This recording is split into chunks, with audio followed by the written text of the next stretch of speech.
Good morning. I hope you're having a beautiful day. I'm going to say, like I always say before I do these videos, if you have clicked on to this, I am sure that this is for you. I am on day 15 of jumping in the Bible. Don't click me off if you hear the word Bible. This is an opportunity for you to hear the Bible maybe in a way that you have never heard it before. I was not always this faith girl.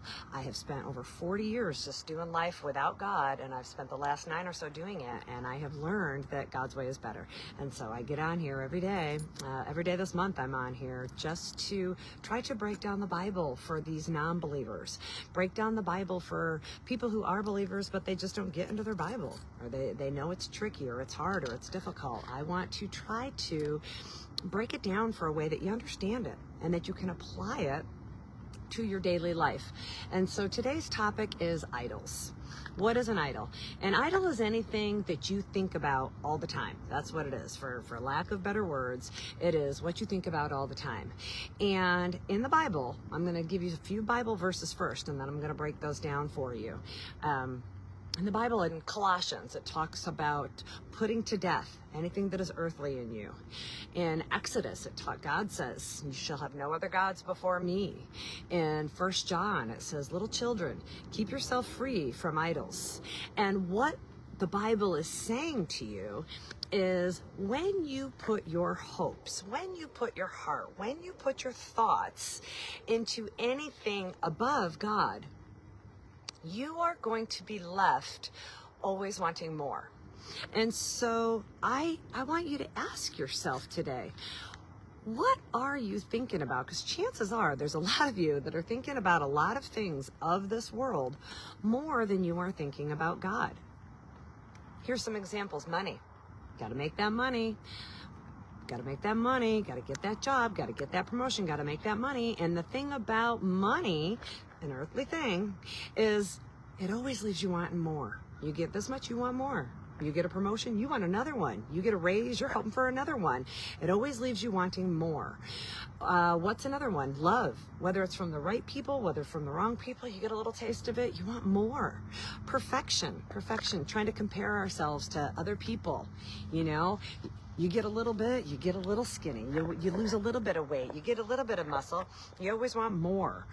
Every addiction, drugs and alcohol, you know, people start drugs and alcohol because it's a good time and it's a lot of fun, and then before you know it, you want more. And that's what God is saying to you. God is not trying to bully you. He is not trying to put you under his thumb. He gave you free will, so you actually get to choose what you want. You want things of this earth?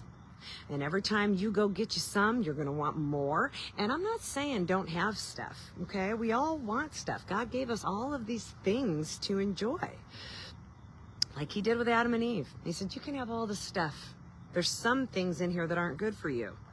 And it says it in the Bible. All things are permissible for you, but not everything is good for you. And what will happen when you are putting earthly things above God? You are constantly left with anxiety and stress and depression because you can't get enough of these things from the earth. They always come up empty. God promises, he says, those who come to me, I'm going to fill them.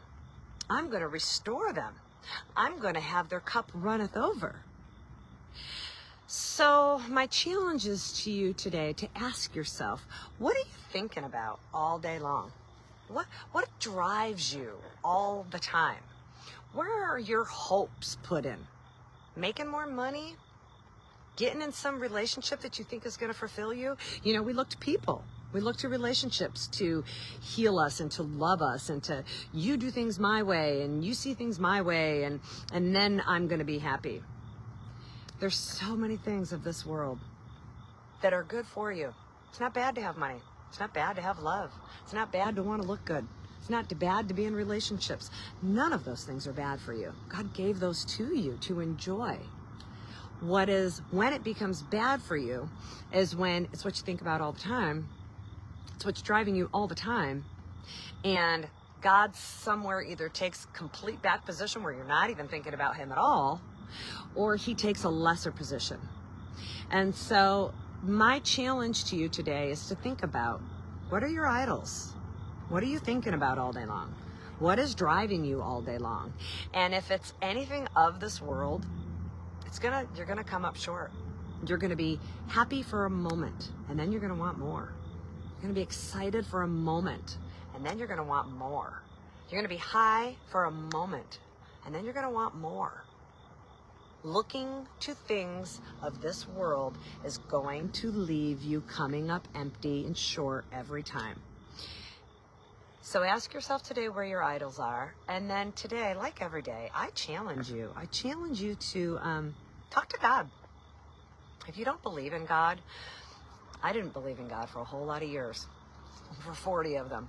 And I promise you, with everything inside of my soul, if you do not believe in God, believe in the person that you have just accidentally, randomly clicked onto today. And start trying, when your thoughts are wandering off to making more money, or drugs and alcohol when you wake up, or fixing that broken relationship, or chasing after that man or woman, or thinking that you can have a baby and that's going to solve everything. Whatever your brain starts driving you towards earthly things, stop and take a pause and talk to God and go, God, what is your will for this? Because I promise you, God has a plan for your life. And when you take God's plan and you line yourself up with it, instead of you doing all of this stuff, trying to get more, and coming up empty, you invite God in, you're going to get filled up with a supernatural power. You're going to get filled up with a love that is something that you could never experience on this earth. You're going to get filled up with a strength that is something that you could never experience from this earth. You're going to get filled up with wisdom and knowledge and discernment, with things that you could never get filled up with from this earth. So I challenge you today to spend some time talking to God. Try to believe in something unbelievable. Try to put into practice intentionality to build a relationship with God. It is not a religion. It is not a religion. God says this to this is a biggie. And this is the last one. I'm going to end it with this. God says, he says it to you, he says it to me, he says it to everybody. He says, if my people, all of us, because he created us, if my people who are called by my name will change their evil ways, will turn from their sin and call out to me, he says, I will come and I will heal their land. And people hear that and they're like, turn from their evil way. I'm not evil. These are big words. You know, that Bible has been translated a million times. But let me break it down to you in earthly words. What that means is, if my people, God says, the people who I love, my children who I created, if they will turn from their addictions, if they will turn from chasing some dead-end relationship, if they will turn from self, comparing themselves to everybody else and trying to be perfect when they can't, if they will turn from chasing that money, making that money, if they will turn from keeping up with the Joneses, if they will turn from trying to control and manipulate everything around them, God says, and they look to me, he says, I'll come down and I'll heal them and I'll heal their land. And what that's saying is, God says, it's up to you. It's up to you to recognize your evil ways and turn from them. Talk to God. Say, show me, God. Show me where my heart is not inviting you in.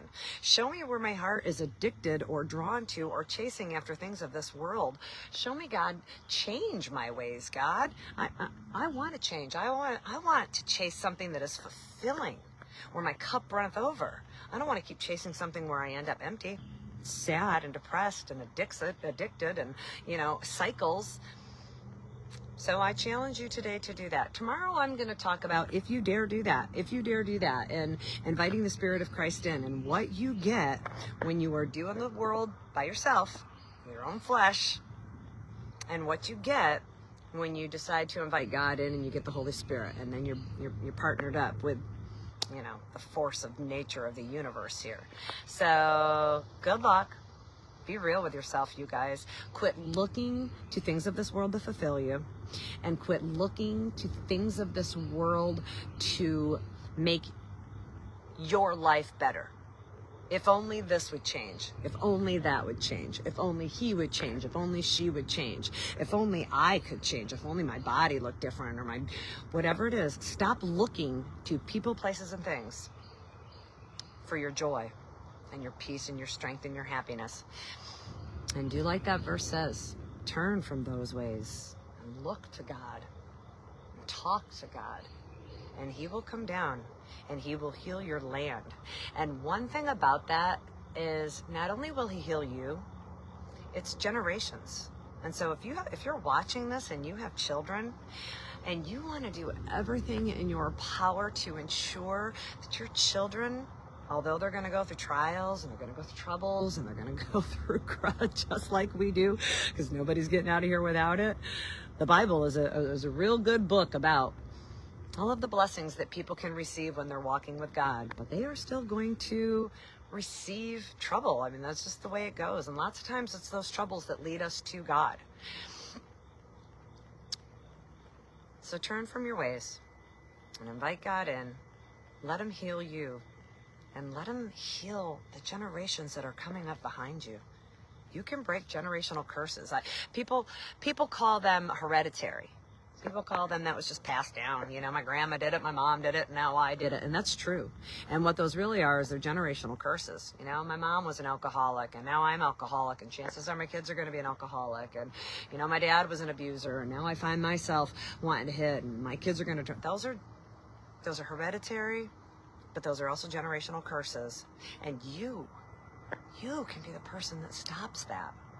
You can be the person that changes your ways and go, I'm not doing it my way anymore, God. I want to do it your way. Trust him. Trust him. He's slow. He's patient. He's loving. He's got a plan. And just concentrate on working on you. Don't worry about other people. Don't worry about what other people think. Don't worry about what other people got going on. This is between you and God. So today, put the phone down. Talk to God. Tell God out loud, God, these are the things I chase after. These are the things I worry about. These are the things that are in my brain all the time. And I'm sorry, I don't know how to just think about you all the time, God. Help me. Show me. God loves you. He loves you. He created you for a purpose, and that purpose is to love him, to look to him, and then to love others.